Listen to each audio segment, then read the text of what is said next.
Bismillahirrahmanirrahim. Qala ta'ala qul in kuntum tuhibbunallaha fattabi'uni yuhibbukumullah. Katakan olehmu ya Muhammad sallallahu alaihi wasallam bagi mereka itu, jika ada sekalian kamu kasih sekalian kamu akan Allah, mana buktikan dia apa? Ikut oleh kamu akan daku. Fattabi'uni, ikut oleh kamu akan daku. Ini akan Nabi sallallahu alaihi wasallam. Jawab dia, yuhibbukumullah, nasai kasih akan kamu oleh Allah. Mana untuk mendapat kasih sayang Allah Ta'ala, rahmat Tuhan, pemeliharaan dia, kasih sayang dia, hendaklah kita mengikut akan Rasulullah sallallahu alaihi wasallam. Ya, Tuhan kaitkan mengikut akan Nabi itu menunjukkan seseorang itu menterjemahkan kasih dia kepada Allah Subhanahu Wa Taala. Kalau dikata kasih ke Tuhan sedangkan Nabi kita ikut, itu bercanggah dengan nas daripada Al-Quran. Sebab Nabi adalah orang yang telah diberi mandat penuh oleh Allah Ta'ala. Wa ma atakumur rasul fakhuzuh wa ma nahakum anhu fantahu. Apa sahaja yang dibawa datang oleh Rasul, hendaklah kita terima pakai, dan apa dilarang hendaklah kita tinggalkan. Sebab kejayaan hidup insan dunia dan akhirat dia terletak di bawah dua perkara: mengikut apa yang diarah oleh Nabi, dan meninggal apa yang dilarang oleh Nabi. Masuk dalam umum hadis, man tamassaka bi sunnati dakhalal jannah. Siapa berpegang teguh dengan sunnahku, maka jaminan syurga untuknya.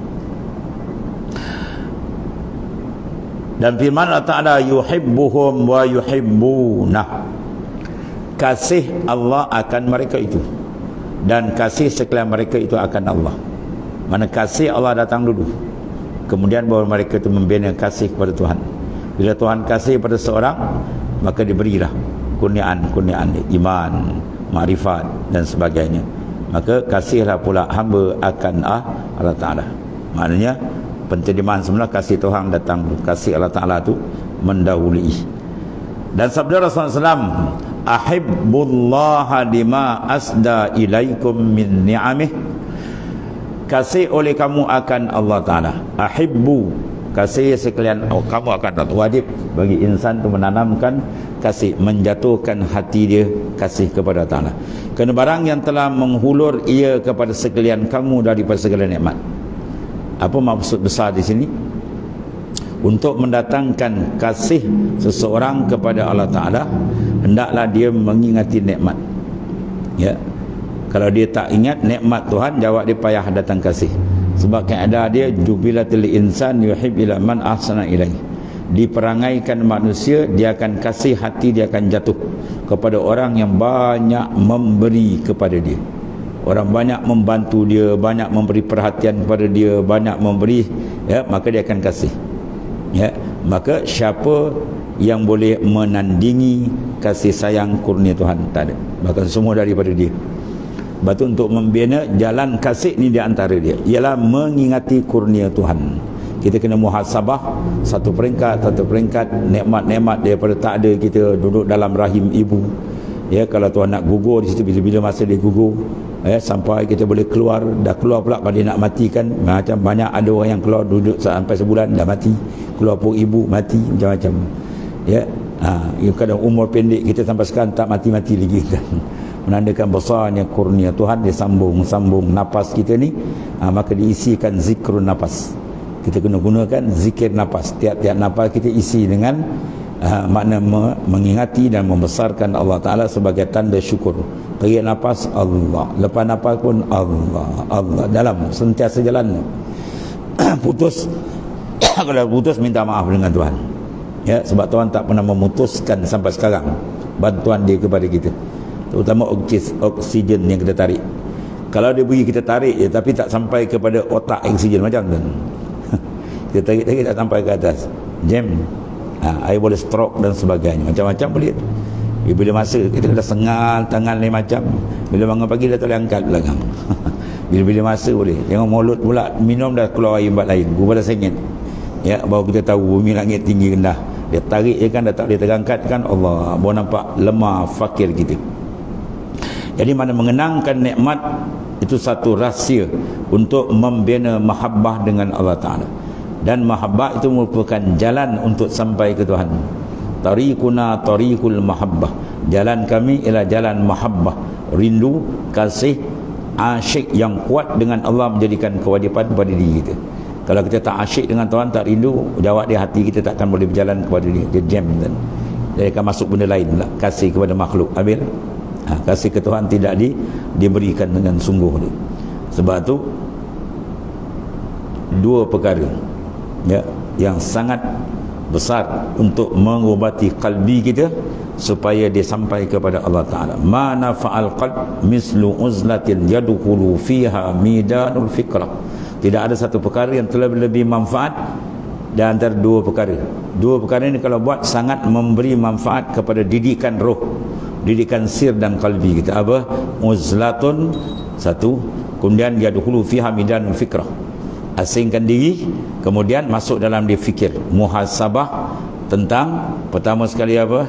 Dosa kita. Sebab tak boleh berjalan kalau kita kotor.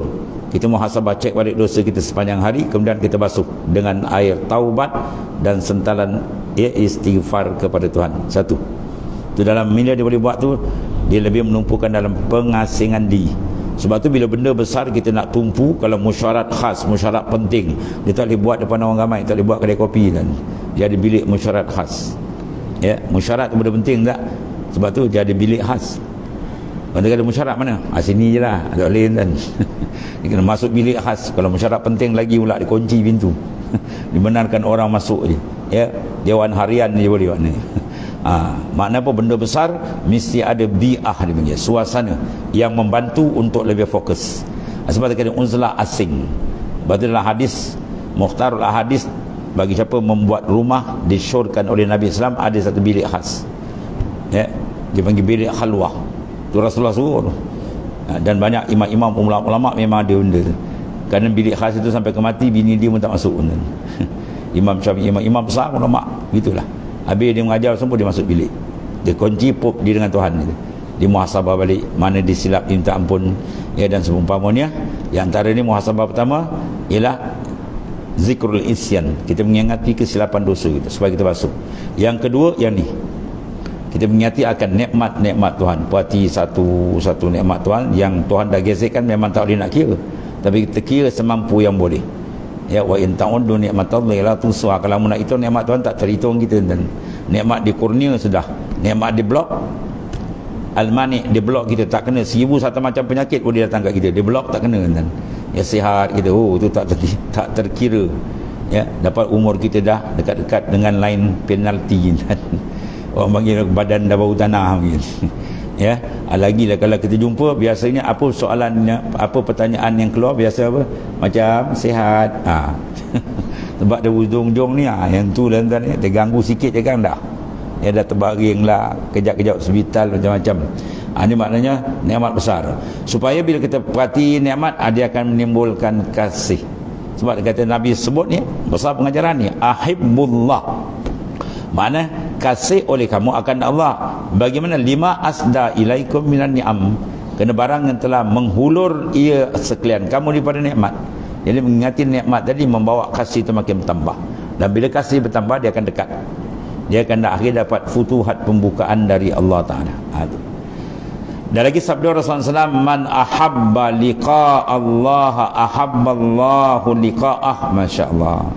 Ini kasih sayang Tuhan ni. Wa man kariha liqa Allah karihallahu liqa'ah. Barang siapa kasih berjumpa dengan Allah, dan saya kasih Allah berjumpa dengan dia. Mana kalau kita kasih nak bertemu dengan Allah Ta'ala, bertemu apa? Ma'rifah akan dia, bertemu dengan besok di akhirat yang paling besar lah. Yang mangkana yarju liqa rabbi falyamal amalan salihan wa la yusyrik bi ibadati rabbih ahada. Siapa yang kasih nak bertemu Tuhan di akhirat, nikmat paling besar dibuka, dapat melihat dengan cara yang layak dengan kebesaran dia yang tidak ada sedikit serupa dengan makhluk. Tetap dasar dia laisa kamitsli syai, penglihatan yang maha hebat. Maka falyamal amalan salihah, lakukanlah amal saleh, dan penjaga dia wala yusyrik bi ibadati rabbih ahada. Jangan sekutukan amal kita yang lain, jangan ada riak, wujud, semua tu bersihkan. Maka tu Tuhan sambut. Mana kasih Allah Ta'ala liqa, mana Tuhan sambut akan hajat dia. Baliknya barang siapa yang tak mahu berjumpa dengan Tuhan, benci berjumpa, dengan mana apa? Dia buat maksiat semua tu dia benci, seolah-olah dia benci, tak mahu jumpa. Karihallahu liqa, Tuhan pun benci nak jumpa ni, wala ayazabillah. Itu maknanya Tuhan offer tu. Tapi ingat tanda besar tu bila dikasih. Yang ketiga, kita masukkan dalam apa tadi, khulwah kita tadi, sementara kita khalwah, kita asing atau suluk, itu tempat-tempat dia kata. Iaitu yang besar sekali apa, mengenang akan dia dengan sungguh-sungguh ingatan sehingga terhapus pandangan yang lain. Yang maujud hakikat dia je, baru dia akan rasakan nikmat sir akan dibuka. Dan ada pun ar-ridha, artinya suka hati dengan barang yang datang daripada Allah Subhanahu Wa Taala. Dia sampai peringkat tinggi, bila kasih kuat dia akan datang ridha. Sebab bila dia berkasih, apa saja kasih dia buat, dia akan ridha.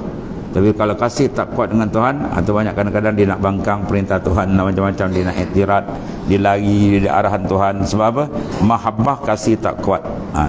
Dan tanda kasih itu kuat, ingatan dia tidak putus, sentiasa. Man ahabba syai'an aksara zikruh, siapa kasih satu perkara, dia sentiasa ingat. Dan kemuncak reda apa? At-talazus bil balayat. At-talazus bil balayat tahaqqukum bir ridha. Berlazat dengan bala itu, sakit bala itu menandakan dia mantap dalam ridha. Pelik ya. Tahakkuk, mantap dalam ridha ni bila dia at-talazus bil balayat. Sebab tu para kekasih Allah Ta'ala di kalangan para anbiya, para awliya dan bila dia kena bala tu kadang-kadang dia menangis kegembiraan, bukan menangis kena sakit. Ya, sehingga keluar daripada mulut dia, alhamdulillah albasani libasal awliya. Segala puji bagimu ya Allah, engkau sarungkan aku, engkau pakaikan aku pakaian kekasih engkau. Apa pakaian kekasih tanah? Ujian. Dia kena sakit, dia rasa satu hadiah kan. Ini panggil orang makam tinggi kan. Kalau dia kena sakit, terasa sakit lagi, terasa tekanan, itu menandakan dia sedang melayan nafsu dia lagi. Yang tak nak sakit tu susah tu ialah nafsu kan. Tapi bila dipaham di belalik sakit tu, ujian tu besar lakon. Contoh dalam hadis, satu orang demam sehari, pahala dia pun tuan, setahun ibadat dia dapat. Ya, 2 hari 2 tahun, 3 hari 70 tahun. 3 hari dia demam tu, dia reda, dia tahan, dia tahu, oh 70 tahun ibadat solid bersih. Yang kita buat ibadat ni belum tahu lagi, kadang ni masuk riak, batal balik pahala dia. Ya, yang ni cantik dia bagi 3 hari, itu kasih sayang Tuhan besar. Jadi memandangkan di situ, coba dia kata apa, dia seronok. Ya, dia kena sakit tu alhamdulillah, sebab dipandang benda sebalik itu. Dan telah berkata Syekh Qushairi dalam risalah Qushairiyah, bermula yang wajib atas hamba itu bahawa reda ia dengan setengah barang yang diqada Allah Ta'ala atasnya, dan tiada wajib ia reda dengan sekalian barang yang diqada atasnya. Apa makna dia? Maka kerana bahawasanya qada Allah Ta'ala maksiat, tu jangan reda. Bukan, dia ada dua, maksiat dari sudut diri maksiat, tu jangan reda. Ya, mar reda bil maksiati maksiatun, siapa reda maksiat jadi maksiat. Tapi kita memandang jatuhnya maksiat itu sebenarnya adalah taksis iradat, itu kita reda. Kita reda sudut taksis. Tapi jangan reda segi ain maksiat, diri maksiat jangan. Ya, ada dua benda tu, halus sikit. Dan benda jahat dan derhaka daripada orang yang berbuat maksiat, dan qada ta'ala kufur daripada orang yang kafir, iaitu tidak wajib sekalian mereka itu reda akan dia, tetapi tiada harus mereka reda dengan dia. Ya, itu makna diri maksiat tu tak boleh reda. Ada pun Tuhan menentukan, jangan pandang maksiat tu Tuhan tentu, itu pilihan, pilihan dia kena reda. Sebab tu pilihan Allah, ada hikmat dia. Kerana wajib atas mereka keluar daripada maksiat dengan taubat, dengan segala syarat-syarat taubat lah. Kalau kita dengan Tuhan 3. Pertama, nadam, sesal sungguh-sungguh. Kedua, ikhlas tinggal. Dan ketiganya, azam tak ulang lagi. Kalau dengan makhluk ada tambah pula, ambil orang, kena pulang balik. Kalau tak ada, kena minta halal, tambah istihlal. Kalau mengumpat ke apa, minta ampun. Kalau tidak, melekaplah dosa itu kita bawa sampai yaumil mahsyar, dan kita akan dipertanggungjawabkan di sana. Ya, sebab kena selesaikan terus. Tapi sekarang mudah kan, kita nak pergi jumpa orang, nak minta maaf, kadang-kadang malu pun. Sekarang ada WhatsApp, hantar je kan. Lagi senang, kita boleh tulis bahasa yang paling lembut kan, gini-gini, dia pun baca sorang-sorang je. Tak apalah, dia pun mesej, tak apalah, saya maaf, alhamdulillah, lepas tuan. Ya, kadang depan dia tengok muka kita pun dia geram. Ni muka pelesit ni. Kita pun ada minta maaf, muka engkau ni, aku maaf engkau. Dia lain macam. Kalau kita hantar WhatsApp kan lain pula kan. Dia baca sorang-sorang pula tu. Sebab ada benda ni kan kita minta maaf, tak boleh ramai-ramai. Ramai-ramai kan angin dia lain pula. Ya, dia sorang-sorang, dia baca, dia mudah, makna lembut. Tu. Dan wajib mereka itu keluar daripada kufur itu dengan mengucap 2 kalimah syahadah. Itu kalau tambah lagi itu 4. Ya, kalau dengan Tuhan 3, kalau dengan hamba 4. Ya, kalau dengan besar sekali ini kufur atau 5. Kena tambah lagi mengucap 2 kalimah syahadah. Sebab dia dah batal, dah rosak. Itu maknanya. Habis itu. Dan satu lagi tambih bermula, tiap-tiap barang yang disuruh rida daripadanya seperti iman, tu wajib kita rida dan beriman dan taat, iaitu disuruh syukur pula dengan dia, sebab tu kurnia besar tu. Dan tiap-tiap barang yang tiada diharus rida dengan dia seperti kufur dan maksiat, iaitu wajib keluar daripadanya. Jangan kita duduk dalam maksiat, ya, kekotoran maksiat. Dengan apa? Keluar, basuh dia dengan taubat, seperti yang tersebut dahulu. Itu dalam bab dia lah, atau dia antara perkara besar. Dan inilah sekaliannya makna redha hamba daripada Allah Ta'ala, bahawa dia akan jadi orang yang dikasihi oleh Allah Ta'ala. Summa qala, adapun makna redha itu wallahu. Bismillahirrahmanirrahim. Alhamdulillah wassalatu wassalamu ala sayyidina wa ala Muhammad. Allahumma firna ya Allah, fa inna khairal Qur'an tabina. Alhamdulillah.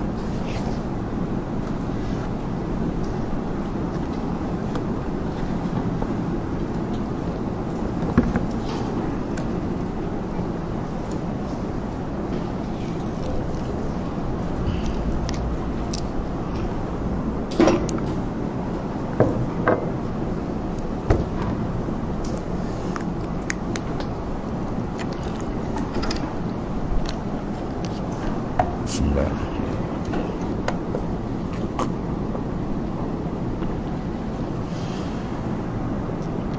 Ya Rabb.